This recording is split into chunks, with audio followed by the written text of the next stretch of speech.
On this episode of Time About the Movies, Happy Thanksgiving 2012. On Halloween 2025, we're taking a look at the 4 films of the holiday weekend, including DreamWorks Animation's latest film, Rise of the Guardians. We also have Ang Lee's latest film, The Life of Pi, the remake nobody was asking for, and quite confidentially, I just did my worst remakes of the last 20 years video. This one probably should have been on there too. Red Dawn. But we also have Anthony Hopkins as Alfred Hitchcock in Hitchcock. November 21st, 2012. This is Time About the Movies.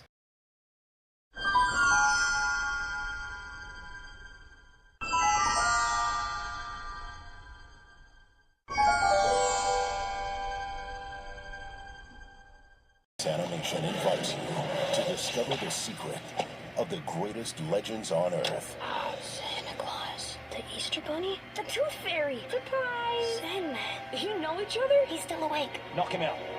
Huh? With the dream, Sandy. It's time for fear to rule the world. The children are in danger. We need help. Bring me Jack Frost. Jack Frost? There he is. Jack Frost. Santa. Wow. I hope the Yetis treated you well. Yeah. I love being shoved in a sack and tossed through a magic portal. Oh, good. That was my idea. Everyone to the sleigh. There's no way I'm climbing into some rickety old... Okay, one ride, but that's it. Yeah! I hope you like the loop-de-loops. I hope you like carrots. Here we go! By me. You have something very special inside. I feel it in my belly. I say we pull out all the stops. Easter kangaroo's right. The what? On the body. Let's go! Sandy? Sandy? Wake up! This is going to be epic! Dreamworks Rise of the Guardians. Music! No music! Rated PG. Now, I know the first thing you're thinking to yourself. Where's the Owls of Ga'Hoole? Isn't this supposed to be a sequel to Legend of the Guardians? No, it's not. Sadly, there is no sequel to Legends of the Guardians, and I do mean sadly because that movie's fucking awesome. This one's pretty good too. Welcome to Time About the Movies, and today we are taking a look at the 4 films that make up Thanksgiving weekend, November 21st, 2012. November 23rd, if you want to be specific on the actual Friday of the date, but you get the idea. Our first film is Rise of the Guardians. It tells the story of the Guardians, north of Santa Claus, the Tooth Fairy, Bunny Mund of the Easter Bunny, and the Sandman, who enlist Jack Frost to stop Pitch from engulfing the world in darkness. The film features the voices of Chris Pine as Jack Frost, Alec Baldwin as Santa Claus, Hugh Jackman as the Easter Bunny, Isla Fisher as the Tooth Fairy, and Jude Law as Pitch. Whenever people talk about this movie, it's one of those films where, it's a movie that most people say is the holiday equivalent of the Avengers. You got all the big holiday icons coming together in this one big adventure, and they seem to be right on that, because, yeah, this is pretty much the holiday equivalent of the Avengers, and it's a really awesome movie, too. I mean, I was talking about how the year kind of started off kind of overall not as good for animated films, but surely as the second half of the year has come along, we've had some real winners here. Hotel Transylvania, Paranorman, Frankenweenie, Wreck-It Ralph, and now we have this film. And yeah, this film, nearly everything about this film works incredibly well. There is a lot of imagination and creativity in it all across the board. The characters, the designs, the settings, the visual effects they put in here, the overall fun factor in here. Watching this on a big screen was so fascinating to watch. You see all this effort that was being put on the screen. Excuse me. And it definitely shows on there. The voice cast overall is really good. Probably my 2 favorite characters in this were Alec Baldwin as Santa Claus and Chris Pine as Jack Frost. Chris Pine giving a great performance as Jack Frost, but Baldwin alone is so great as Santa Claus. He's really doing something very different than we're used to hearing from it. You can still hear it's his voice, but it's a more distinctive, different kind of Santa Claus than we're used to seeing, with a great Russian accent to him. I mean, not to say that everybody else in the cast is bad here. Everyone in here is perfectly fine in their roles. Baldwin and Pine, I thought, overall, were the best altogether. If there was one person in here I thought was a little, not really all that strong, I would say Jude Law as the villain here isn't really all that great in here. If I may paraphrase a little bit of Randy Jackson in here, his villainous role is a little pitchy.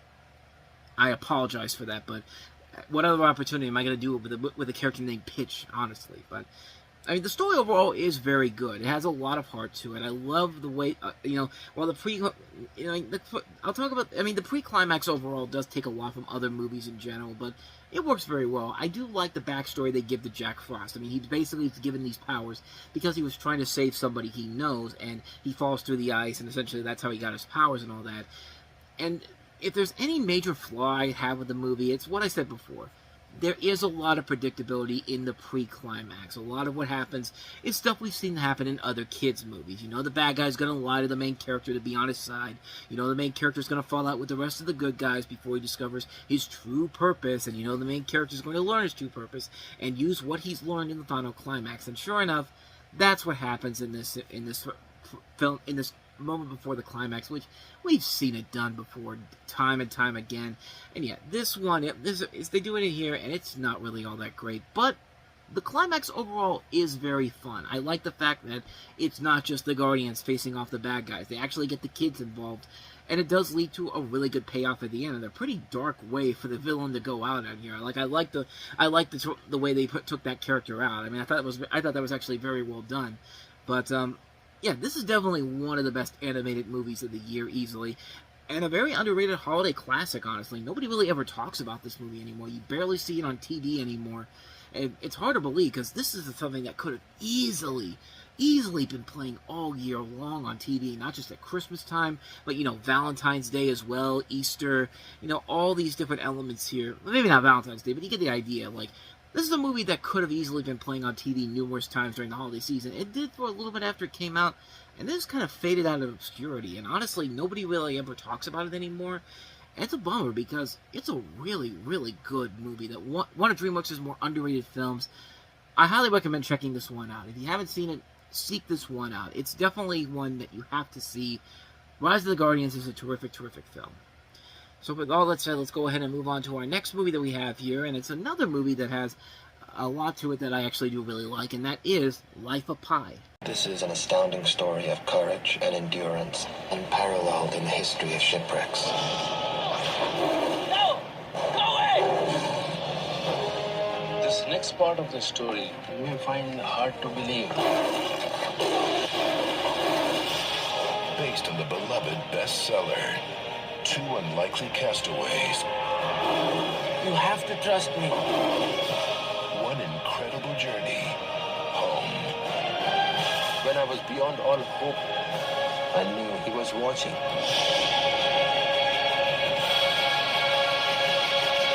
Life of Pi. Rated PG in Real D 3D and Digital 3D. Now, I'm not going to lie, when this was coming out, I didn't really have an interest in seeing it, even though I did like Ang Lee's other works, Brokeback Mountain, and what did he do after? I can't remember what he did after Brokeback Mountain, but I should know this. Taking Woodstock, Lust, Caution, certainly not up to the caliber of what he started his career off with, but, they were definitely better than the Hulk film he did. But this one, overall, this is a really good film, and one that I'm glad I got to finally get around to seeing, because it was definitely worth it. This is based off of a novel of the same name, where you revolve around this character named Pai Patel, played by Suraj Sharma, who is a 16-year-old Indian, and a Bengal tiger named Richard Parker, who are both stranded on a lifeboat for 227 days after a shipwreck. Of course, they have to figure out how to get along, and what follows is a movie that is not only amazing to look at, but probably one of the few movies where you're just watching two characters out in the middle of the ocean, and you're just captivated by what you're seeing here. And this is a movie that could be the typical definition of a style over substance movie, because the visuals in this are incredible, and the script overall could have easily been just a generic bland film overall, but not this film. This is actually one of those times when it actually does work. This reminds me a lot of something like What Dreams May Come, that very underrated Robin Williams movie that came out in the 1990s. People passed it aside, but that was a flop at the box office. But Patch Adams was a big hit that same year, and that movie is much, much worse. But it reminded me of that watching this movie, and it's a very captivating film, because you're watching this guy essentially talking to nobody there, because the tiger is CG, and they do a pretty good job of creating a relationship between these two, and you do get invested in the storyline here, and you're captivated by what's going on with the characters. This is an over 2-hour film, and it's a film that could have easily fallen into Oscar bait territory, but it doesn't do that. It actually wants to tell an intriguing story. It wants to get you invested in these characters. You want to see how this guy is going to be able to live with his tiger for as long as he does, and yeah, it's an impressive feat on so many levels. It's no wonder why Ang Lee won an Oscar for Best Director for this. He really does make it work here. It also won Best Adapted Screenplay, and also I believe it had it won 4 Oscars, the 2 I mentioned, and what were the other two? Oh, Best Visual Effects, yeah, I can definitely see that. And Best Original Score. Michael Dano's score overall was really good, but, for Rhythm and Hues, this is an impressive feat for them. Remember, these are the guys that did stuff like the Garfield movies and the Alvin and the Chipmunks movies, and you realize when you watch this, oh, these guys actually can make good visuals for their characters. This is a terrific film. It's definitely a film that I really appreciated. I got a chance to finally check out because I was missing out on something really, really special with this film. It is a magnificent film to watch. Even if you've never read the book, it's captivating to look at. The visuals are impressive. The story is engaging. You do enjoy these characters overall, not just Suraj Sharma, but also Irfan Khan, who we see as the older version of the main character, Gerard Depardieu, Rafi Spall. Terrific actors all across the board here. This is very much up there with some of Ang Lee's best work. And he's made some good movies, but this is definitely very high up there with some of his best work overall. I can't recommend this one enough. See Life of Pi if you haven't seen it. So we've had some good movies. Now let's get to the garbage. Let's go ahead and take a look at the movie that clearly was not sitting on a shelf for several years, like Chris Hemsworth's other movie, The Cabin in the Woods. But unlike Cabin in the Woods, this one ain't that good. Red Dawn. The United States has been invaded. For them, this is just some place. But for us, this is our home. We need to fight back. Go, go, go, go! Wolverine!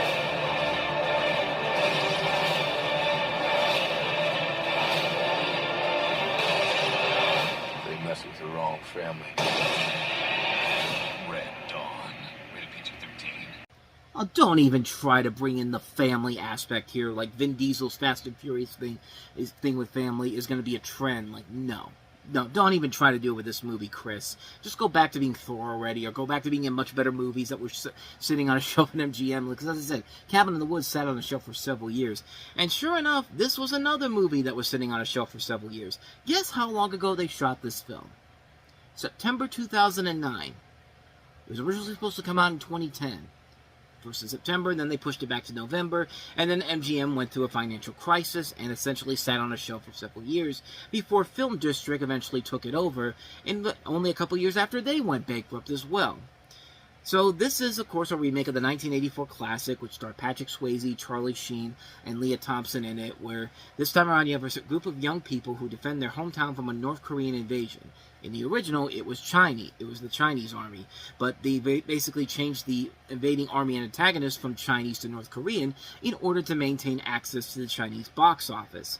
Though the film was still not released in Japan, so congratulations, you just wasted your time, and you lost over $65 million on this movie. This is a $65 million budgeted film, and it only brought in $50.9 million. Now, it's not really $65 million lost, but at the same time, it didn't even make that budget back here. It's still a big box office bomb. And quite frankly, you could kind of see why here. This was before Chris Evans got the role of Thor. This was before he was even in consideration for Thor. And, he just doesn't have the action chops just yet. He's great as Thor, but in here, it's clearly a teenager, a guy trying to pretend to be a teenager, but also be an action badass. And it also doesn't help that you have Josh Peck, who's a couple of years off of Drake and Josh, and is mostly known for his more comedic works rather than just being, kind of seen as an action hero in this. He just doesn't really fit that mold in here. And also Josh Hutcherson, hey, he has a big hit early in the year with the Hunger Games, so clearly we got to put this out. Yeah, again, way before he was even considered for the Hunger Games. But yeah, you got people in here, like, remember when they were trying to push Isabel Lucas to be the next big thing? Remember when they were trying to push Adrienne Padalecki as the next big thing? Remember, Jeffrey Dean Morgan's also in here too. Probably the veteran of the group here, honestly. But other than that, though, there's just nothing in here. The original Red Dawn is such a classic movie. And I mentioned it before. this should have been up there with some of the worst remakes I've seen in the last 20 years. I didn't even think about it when I was recording that earlier tonight, but yeah, it just doesn't work because the action isn't that good. Changing the whole idea of the film completely ruins the overall tone of what you were going for here. And you also have bad characters, bad storytelling, and there's just no way to tell the story in a modern setting. This is one of those remakes that should have just never happened. Red Dawn worked in the 1980s because of the environment we were going through back then, you know, because of the political climate we were going through back then. But this film, like, it's hard. Like, the original Red Dawn was the first ever PG-13 rated film, and they did that for specifically because this wasn't a PG rated. This wasn't a PG caliber film, but it wasn't as heavy and violent of an R-rated film, and that was around the time when Temple of Doom and Ghost and Gremlins were basically the films that kind of pushed them to put out a new rating.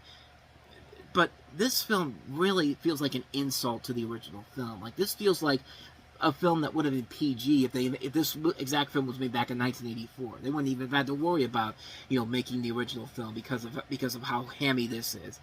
This is a terrible film. This is one of the worst movies of the year. One of the most pointless remakes ever made. Who was asking for a new Red Dawn film in 2012? Seriously, who was asking for this? So with all that said, let's go ahead and move on to our last film that we have here, which is Alfred Hitchcock, played by Anthony Hopkins in Hitchcock. Good evening. Mr. Hitchcock, you're the most famous director in the history of film. Shouldn't you just quit while you're ahead? Oh! This is Mr. Hitchcock's next film. Are you in? Or are you out? Why this one, Hitch? Audiences want to be shocked. They want something different. And this is it.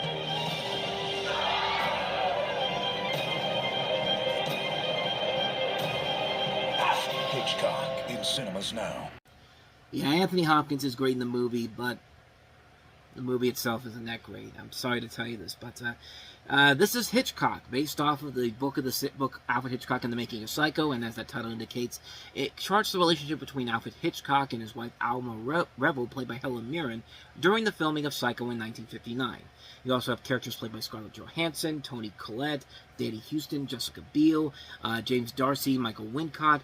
This is directed by Sasha Gavassi, who also gave us Anvil, the Story of Anvil, which was a good film overall.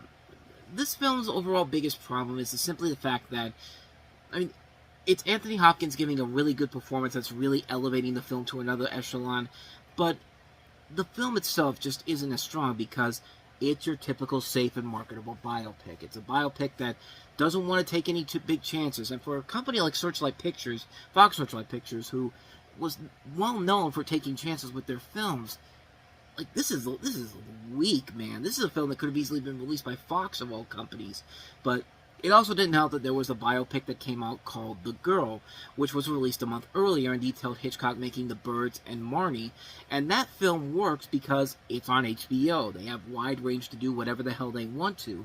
And it's just not that worked a whole lot better, but this one did not. This one just felt like, you know, there was an opportunity for something really interesting. It would have been cool to see what Alfred Hitchcock was thinking when he was making Psycho, because I guarantee you that's a behind-the-scenes process that could make for an excellent film.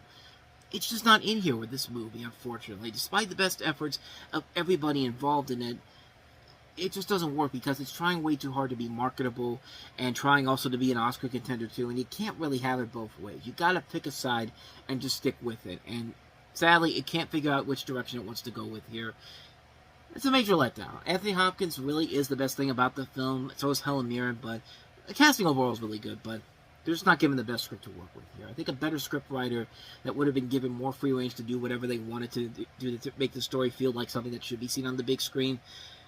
Sadly, it's not here, so mixed opinion, but mostly you could skip Hitchcock, unfortunately. And thus, with all that said, we wrap up another episode of Time About the Movies, and the next time we meet, it's the week after Thanksgiving, which back then meant dumping time. Let's see what movies that the studios are going to put out to make us think that they really believe in them, but no, they don't. We have Brad Pitt starring in a new film from the Weinstein Company, Killing Them Softly. We also have the sequel to The Collector, The Collection, and that's it. There's literally nothing else coming out that's worth talking about here, so we'll get through that episode tomorrow on the show, so stay tuned for that. But with all that said, Thank you so much for watching this. I hope you enjoyed it. If you did, please go ahead and do me the honors of hitting that like button, that subscribe button, and that notification button. Also, don't forget to check out our playlist, and don't forget to check out the previous episode we did. With all that said, whether it's in the past, the present, or the future, I will see you at the movies. Take care.